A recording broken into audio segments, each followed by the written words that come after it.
રાજકોટની જેકે કોટેજ ફેક્ટરીમાં આગ લાગી હતી ને પોલીસ તપાસમાં મોટો ખુલાસો થયો છે। રૂડાની મંજૂરી વગર ધમધમતી હતી ફેક્ટરી। મંજૂરી વગર ખડકી દેવાયું હતું બાંધકામ। જીપીસીબી પાસે નહોતી હતી મંજૂરી નહોતી લીધી અને ફેક્ટરીને અપાઈ છે ક્લોઝર નોટિસ। રૂડાના ચીફ એક્ઝિક્યુટિવ જીવી મિયાણીનું નિવેદન છે। 2007માં ઔદ્યોગિક એકમો માટે પ્લોટનો રૂડામાંથી લેઆઉટ મંજૂર કરાયેલો હતો અને બાંધકામની મંજૂરી કે એનઓસી મેળવવા માટેની કોઈ પ્રક્રિયા કરવામાં આવી નથી અને સાથે રૂડાના અધિકારીએ સ્વીકાર્યું છે કે અમારા અધિકારીઓએ નિયમિત ચેકિંગ કર્યું હતું અને તેનું આ પરિણામ છે। લોકોએ 2007ની અંદર અહીંયાથી લેઆઉટ રૂડામાંથી લેઆઉટ મંજૂર કરાવેલો હતો। ત્યારબાદ કોઈ પણ પ્રકારની વિકાસ પરવાનગી કે બાંધકામ બિલ્ડિંગ યુનિટ યુઝ પરવાનગી કોઈ પણ પ્રકારની મંજૂરીઓ લેવામાં આવેલ નથી, જેથી તેમના વિરુદ્ધ અમે કાયદેસરની કાર્યવાહી નોટિસ આપી છે અને કાયદેસરની કાર્યવાહી એમના વિરુદ્ધ કરવામાં આવશે। વડોદરાના વાઘોડિયામાં લાગેલી આગમાં નવો વળાંક। ચોરી કરવા આવેલા વ્યક્તિએ ચોરી કર્યા બાદ દુકાનમાં આગ લગાવી। દુકાનની કાચની બારી તોડી દુકાનમાં પ્રવેશી ને ચોરી કરી। પોલીસે આરોપી ભરત રાઠોડિયા નામના તસ્કરની કરી છે ધરપકડ। આગના કારણે દુકાનમાં 3 લાખનું નુકસાન થયું છે।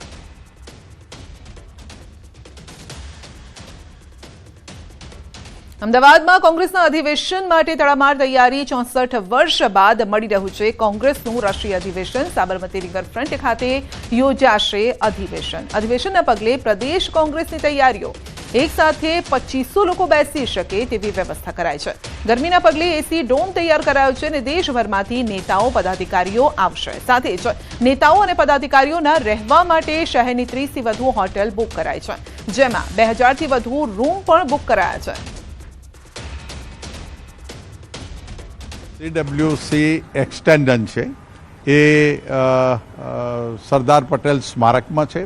એ લગભગ 150-160 મેમ્બર્સની CWC મળશે। અહીંયા એઆઈસીસીનું સેશન છે। સમગ્ર દેશમાંથી જે એઆઈસીસીના મેમ્બર્સ છે એ 2200ની આસપાસ થાય છે।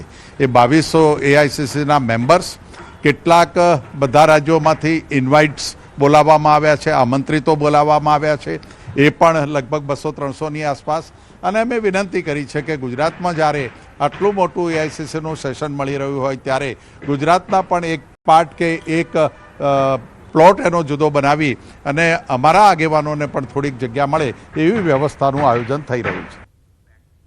રાજકોટના જેતપુરમાં ઇન્સ્ટાગ્રામ પર બોગસ આઈડી બનાવી મહિલાઓને પ્રેમ જાળમાં ફસાવતા યુવકની પોલીસે ધરપકડ કરી છે। આરોપી જેતપુરના યુવકનું ફેક એકાઉન્ટ બનાવી મહિલાઓનો સંપર્ક કરતો। મહત્વનું છે કે થોડા દિવસ પહેલા જેતપુરમાં ઇન્સ્ટા પરથી મેસેજ કરવા બાબતે માર માર્યો હતો અને સમગ્ર મામલે પોલીસે તપાસ શરૂ કરી તો ખુલાસો થયો કે અન્ય યુવક ખોટું આઈડી બનાવીને મહિલાઓને મેસેજ કરતો। તપાસમાં સામે આવ્યું છે કે ગઢડાના અડતાળાનો રહેવાસી પરેશ પરમાર ઘટનાનો માસ્ટર માઇન્ડ છે અને આખરે પોલીસ તેમના ગામ પહોંચી આરોપી પરેશની ધરપકડ કરી। મહત્વની વાત છે કે આરોપી ફરિયાદીની તમામ ગતિવિધિ પર નજર રાખતો અને તેની અપડેટ ડમી ઇન્સ્ટાગ્રામ આઈડી પર પોસ્ટ કરતો। આરોપી મહિલાઓને પ્રેમજાળમાં ફસાવી તેમની પાસેથી રૂપિયા પડાવતો હતો અને પોલીસે મોબાઈલ અને તેમાં રહેલી તમામ ચેટની તપાસ કરીને તપાસ હાથ ધરી છે। સુરતની વીર નર્મદ દક્ષિણ ગુજરાત યુનિવર્સિટીમાં રેગિંગનો આક્ષેપ થયો છે। વિદ્યાર્થીની પાસે માફી મંગાવી રેગિંગનો આક્ષેપ 5 દિવસ અગાઉનો બનાવ છે। પીડિતાની લેખિત ફરિયાદ રેગિંગ કરનારે VNSGUમાંથી કઢાવી મૂકવાની ધમકી આપી છે। વિદ્યાર્થીનીને જાહેરમાં હાથ જોડાવીને માફી મંગાવવા માટે મજબૂર કરી હોવાનો આક્ષેપ છે। વિદ્યાર્થીએ તેને ઘરમાં ઘૂસી મારવાની પણ ધમકી આપી હોવાનો આક્ષેપ છે। ફરિયાદના આધારે યુનિવર્સિટીએ આપ્યા છે તપાસના આદેશ।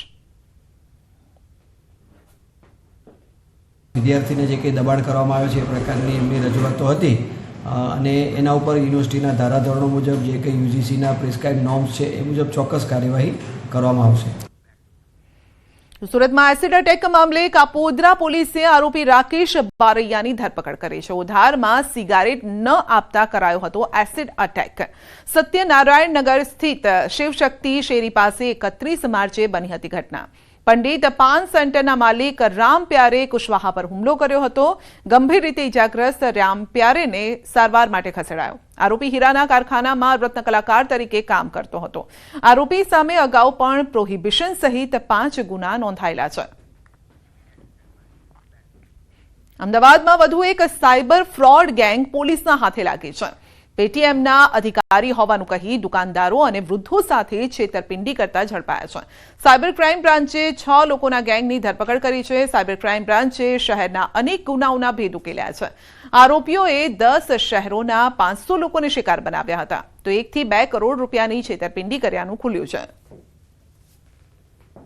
પેટીએમમાં આવી જ રીતના સાઉન્ડ બોક્સના જે ચાર્જિસ છે એ ₹1 થઈ જશે અથવા તો ફ્રી થઈ જશે. એ માટે ₹1નું ટ્રાન્ઝેક્શન કરવાનું કહેતા. જે ટાર્ગેટ કરતા દુકાનદારોને જનરલી આ લોકો પહેલાં રેકી કરીને સિનિયર સિટીઝન અથવા તો કોઈ જે થોડા ઓછા ભણેલા હોય, જેમને ડિજિટલ સાક્ષરતા નથી, એવા લોકોનો ટાર્ગેટ કરતા. ₹1નું ટ્રાન્ઝેક્શન કરવાનું કંઈ એમનો પહેલાં જે પાસવર્ડ મેળવી લેતા અને જે 2 લોકો ત્યાં જતા હતા અને બીજો વ્યક્તિ પછી એમના મોબાઈલમાંથી